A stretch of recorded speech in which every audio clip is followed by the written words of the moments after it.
มาสูงเป็นน้องไต้แผ่นดินยาวค่ะมาหอบงากันแทงวันหนึ่งมาในวันที่18 เดือนธันวาคม2020ค่ะปิดแล้วค่ะก็1 ปาก 14นี่คำขึ้นในวันศุกร์เนี่ยเนาะมาหอบงากันทางขาวใจหนุ่มแทงปอกกำ2เนี่ยเนาะคำขึ้นในก็ขาวใจหนุ่มแต่มี2 หัวข้อข่าวมาเน้พี่น้องผู้บันแทงเฮาค่ะกว่าซ้อมกันทางค่ะหัวข้อข่าวที่1ภาพฝ่าคนตายทางตีเว้งปังลองหัวข้อข่าวที่2หมักหลง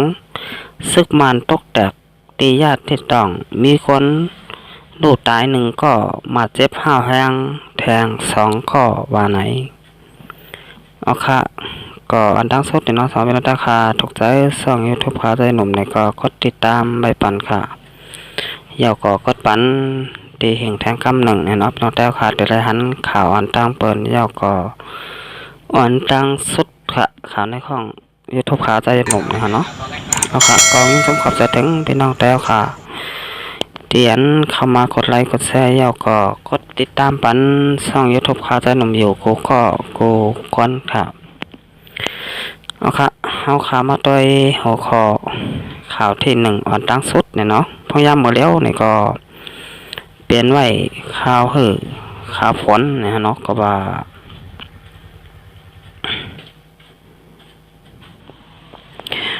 เอาครับพยายามหมดแล้วเนี่ยก็เปลี่ยนไว้ข่าวข่าวฝนเนี่ยเนาะพี่น้องแต่ค่ะกว่ามา กว่าสนกว่าน้านนี่ก็ไว้สติวิทยากันน้ำเนี่ยเนาะก็ว่าพยายามมือเดียวเปลี่ยนไว้ข้าวข้าวผลเนี่ยเนาะ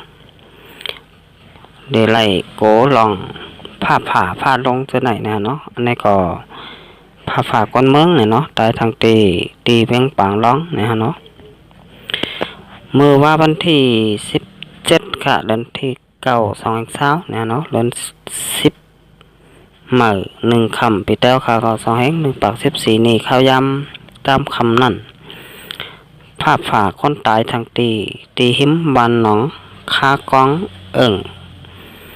ลงโปเวงหนองแต่ยาเนี่ยเนาะเจเวงปังลองเจตอนตนตีจึงได้ประจานมือว่าข้าวยำตามคำหมอก4:45นั่นน่ะลงเงิน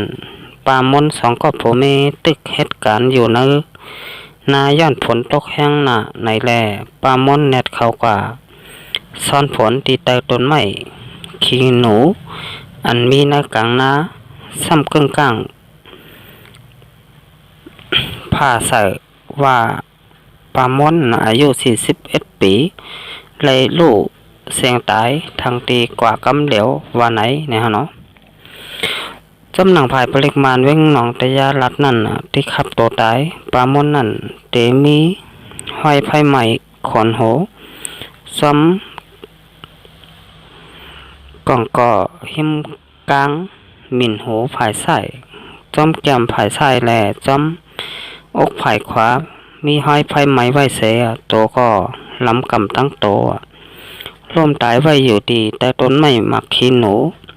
ก็เป็นเจ้าโผลงยนแต่อำไรตั้งหมัดเจ็บสังภูมิพลพรเขาเอาขับตัวตายปามนส่งกว่าตีห้องยาสี่กิบไปเย่าว่าไหน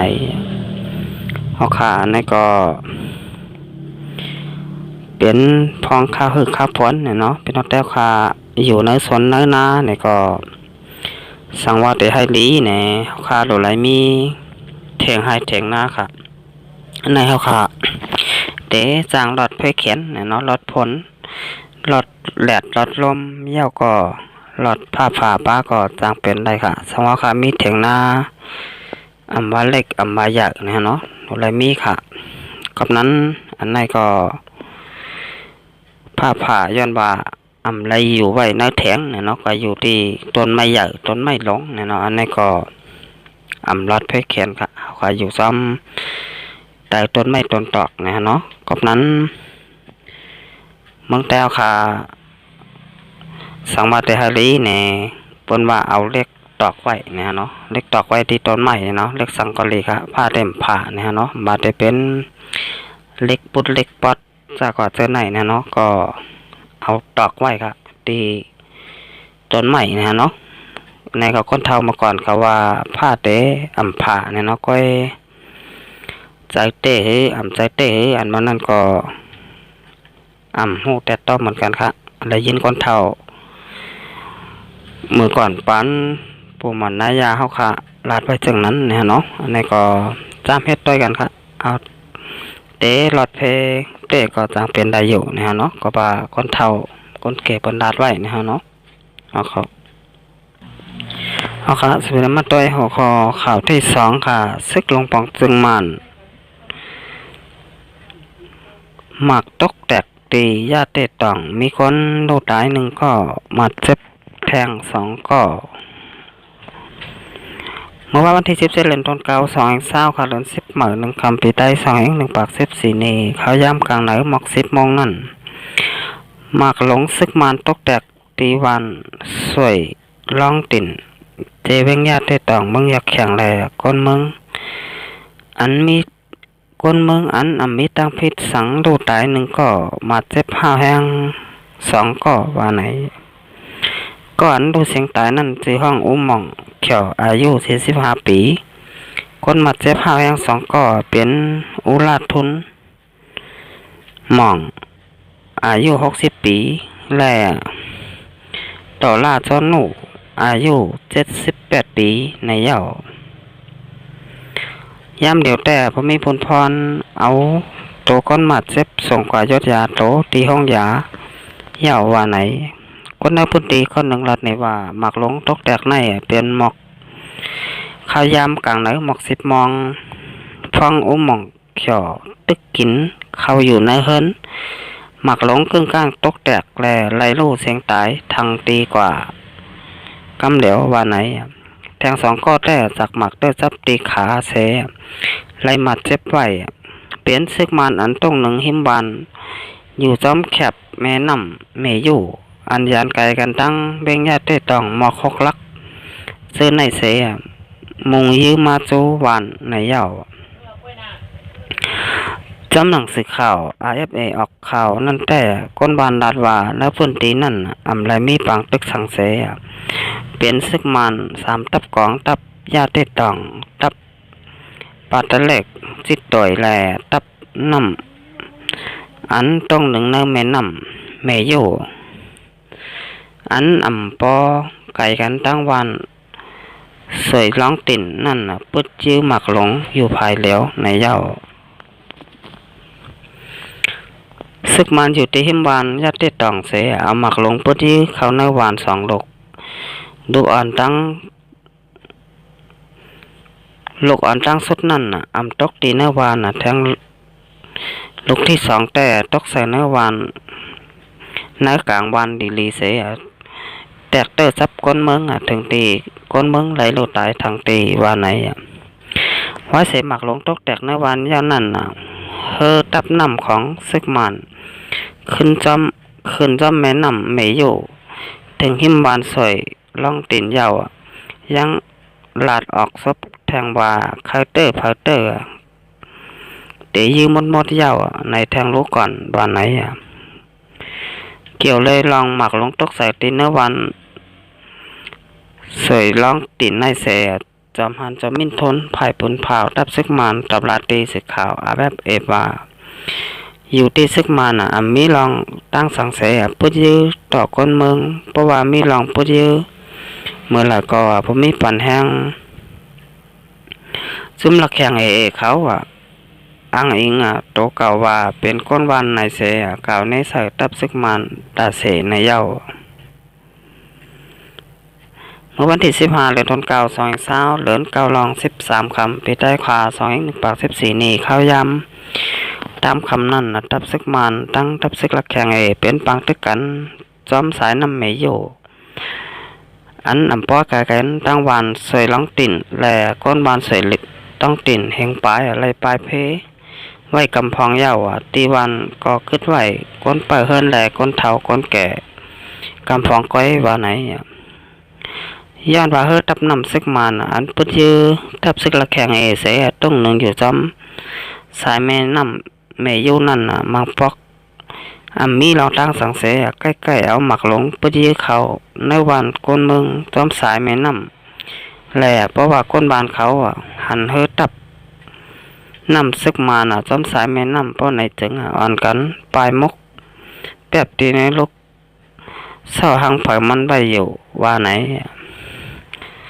เจอพ้องตั้งเป็นโควิด2019เพลามขึ้นมาตีเมืองหลักแข็งในเป็กซัมบาหลงปองจึงเมืองหลักแข็งปืนเผาใจตื้อเปิงอุเปิงหาก้นเมืองอยู่ในเฮินเยในเสตาย้อนปังตึกแหล่ลองต้องหนึ่งซึกมานได้ซึกหลักแข็งให้ได้ก้นบานไล่ปลายเพซึกเสือไว้ตั้งน้ำก้นปลายเพซึกมีใบอยู่เหียงปลายเนี่ยเนาะอันนี้ก็ลีหมองแต่จำเจ้ค่ะพี่น้องเจ้าเคอตีอยู่นะมึงสันดอยจึงแต้วค่ะเนี่ยเนาะก็เลยถูกซึกมานเขาเข้ามาพ่นแป้นส่วนใดส่วนเป็นนะพี่น้องเจ้าเคอกูเจ้าเคอก็ว่าอะไรค่ะพี่น้องตีอยู่นะมึงสันดอยจึงแต้วค่ะแลนะมึงผมตุ้มตั้งเสียงเดียวก็ตั้งมดเนี่ยเนาะอันนี้ก็เป็นซึกมานเนาะเป็นตับนำนะเนาะตับนำก็